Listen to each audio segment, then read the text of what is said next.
Hey, how's it going, everybody? Welcome back to another YouTube video.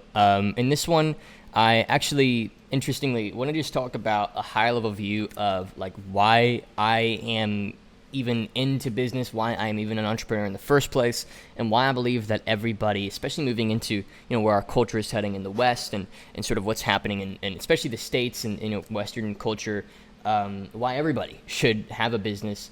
This is my honest belief, and so unfortunately, I have to make this video a bit shorter than I'd prefer because I've got a team meeting coming up here in like 10 minutes, and I just want to break down some thoughts that I've been having because recently I've been facing, and you might have seen in my previous upload, just a bit of resistance like in some of my goals. I'm facing a lot of challenges and the things that I can't quite dig into on my free YouTube content. I love turning these challenges into lessons for our clients in the CB community and the SB community. Consulting Blueprint and Scaling Blueprint is our programs where we help people start and grow online coaching and consulting businesses based off of their current expertise, or we help them scale their existing businesses to 7 figures a year. Consulting Blueprint helps beginners get started. We've built a lot of $300,000 to $500,000 a year businesses, even some people that are cool chilling at $100,000 a year, even $80,000 to $100,000 a year. And then SB, the Scaling Blueprint, is where we directly train your team. Your team works with my team. I work right with you, and you get unlimited one-to-one hours. We've got a mastermind group that we run in there, and this is where we scale you to $1 million a year plus. Okay, and I turn these lessons that I'm learning into lessons for those communities. So I can't quite dig in super deep into exactly what I'm learning, but I can say that I've had to reignite my love for my work again because of the amount of resistance that I've been facing.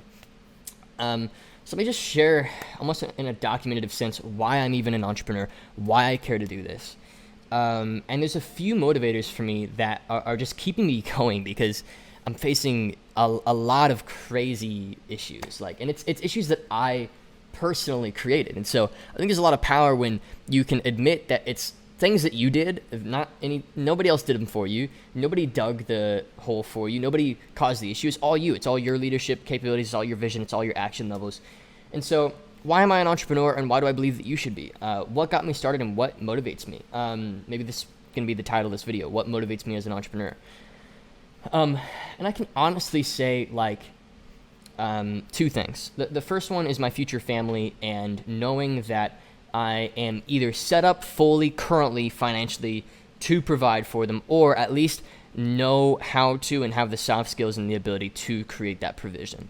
Now that I'm 22 years old, it's not like I'm going to have 6 kids in the next year or anything, but I am getting married in September of 2022. And, obviously a lot of people ask me, what my worldview is on marriage and why I'm doing these things. And I'm happy to make a video about that. If you want that video, let me know. Maybe I can have Lily on the channel. We can talk about that.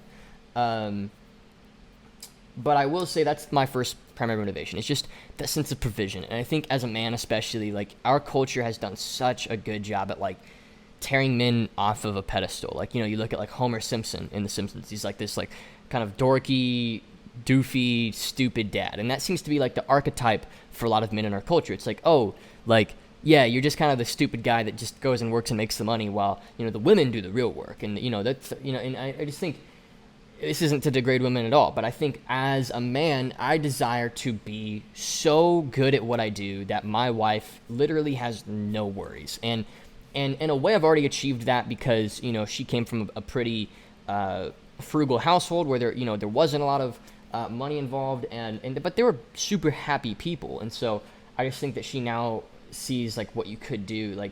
We literally had this discussion recently of, she said, Trey, I don't yet know how having the amount of money that you bring in affects our life yet, and I'm excited to see what that looks like because, so far we haven't lived together.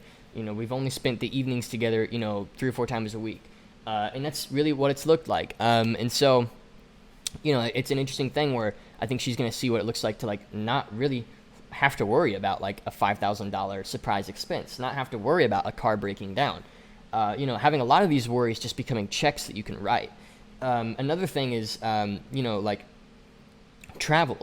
I want to take our family places. I want to have very well-rounded kids and kids that know what life is like outside of their bubble of their hometown. I want to take them places and show them in different cultures and different belief systems and help them become, well-rounded people that can actually make their own decisions, not from a place of bias based on my worldview, but actually help them become their own people. And I just think it'd be really hard to do that if I don't have the resources to do that. That's my first motivation, is family. And then it's also being able to spend time with them. So that's why, in part, I do what I do, is because even though I work harder than anybody, I believe, who has a job, because I'm pressed with a lot of responsibility on my shoulders, I still can take 2 or 3 days off whenever I want. Can I abuse that? No. Can I do it whenever I want? Yes. And so there's definitely a line that I have to walk, and it's almost the sixth sense that I have to develop when I can and can't do that. But at any point, like if a family emergency happens, I'm good. I'm there. If Lily needs me, I'm good. I'm there. If anything happens, like I can take time off and I can be there. And I never want to be like stuck at my job while my kid is like, who knows what, he broke his leg at baseball practice or something, like these little moments where you get to invest in your future relationships. And so I've definitely sacrificed some family relationships and some closeness to my loved ones in order to build this. But it is a long-term play for me, in that when I'm 30, 35, coming up on 40 even, I see no reason why I don't have the amount of abundance and the amount of control over my life and the amount of like influence over my income and my team and my company and my industry, so that I can just kind of, even though I'll have a lot of responsibility on my shoulders, I can kind of speak things into being, right? And that's the whole goal, is to really become a king of my own sort of empire. And it's just slowly but steadily laying the bricks to get there. So that's my first motivation. The other motivation, honestly, is refusing to breach standards.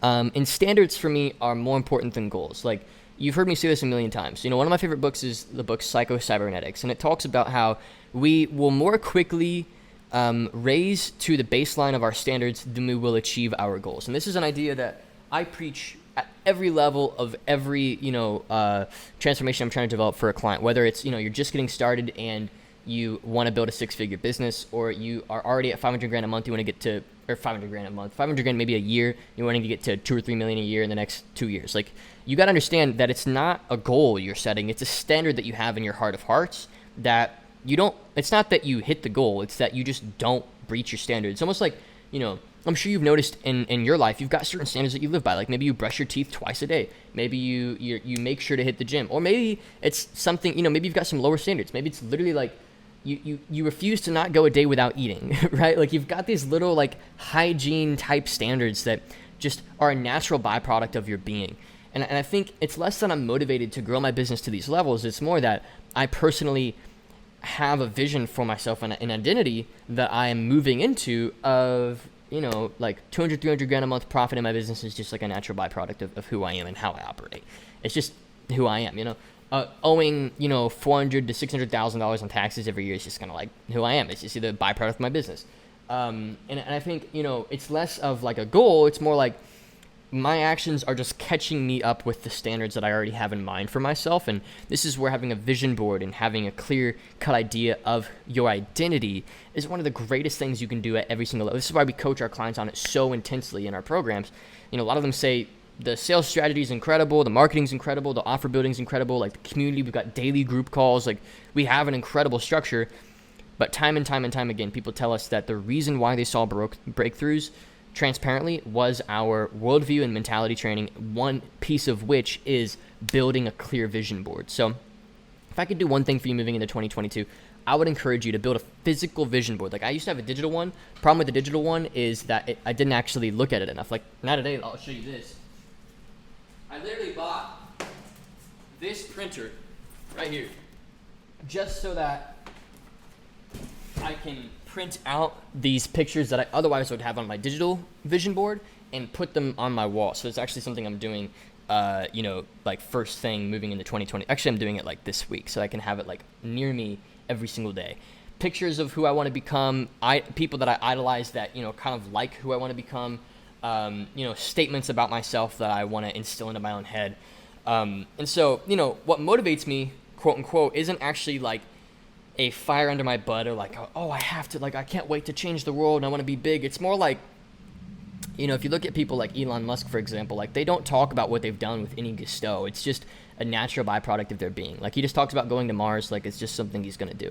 He talks about building reusable rockets like it's something he's just going to do. And so I think what you accept as your identity is something that you will naturally lean into versus a goal that you have in mind being almost like a separator between you and that goal. And I actually put up a video about this. My last video should be about this topic, so you can watch that. Anyway, that's what motivates me. A, family, B, standards. It's that simple. And I think if you're not clear on what motivates you, then you're not going to live every day in alignment with the outcome that you say that you want to generate for your life, but you don't actually act it out in those little moments.